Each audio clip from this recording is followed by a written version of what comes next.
આમ તો કંઈ નથી, યુટ્યુબ ચેનલમાં તો સ્વાગત છે. આજે કહેવા માટે ઘણું બધું છે. આજે હું એક નવો જ ટોપિક લઈને આવ્યો છું તમારા માટે.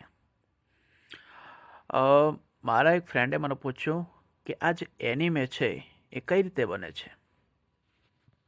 તો હું તમને બી સમજાવ્યું કે એનિમે કઈ રીતે બને છે. એવું નથી કે ડાયરેક્ટ બની જાય છે, ઘણી બધી મહેનત લાગે છે એમાં.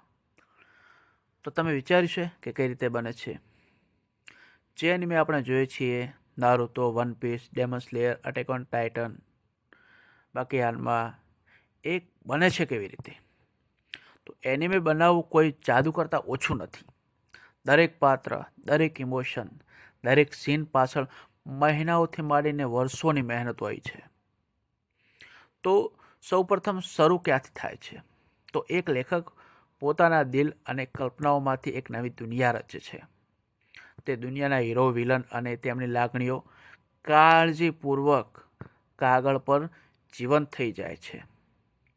પછી બને છે સ્ટોરી બોર્ડ, જ્યાં દરેક સીનનો સ્કેચ તૈયાર થાય છે.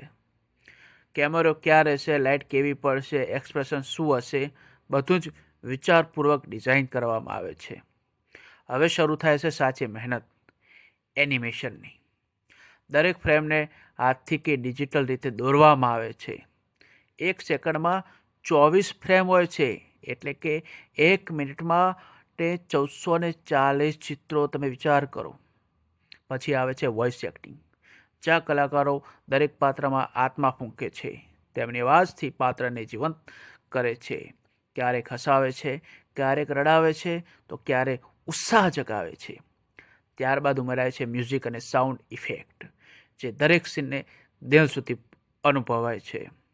તલવારના ટકરાવનો અવાજ, પવનનો સ્વર, હીરોની ચીસ, બધું ધ્યાનથી બનાવવામાં આવે છે. આખરે આવે છે એડિટિંગ અને કલર ગ્રેડિંગ, જે એનિમેનું તેનું અસલ સૌંદર્ય આપે છે. અને ત્યાર પછી જન્મે છે જાદુ, જે આપણને હસાવે છે, રડાવે છે અને પ્રેરિત કરે છે.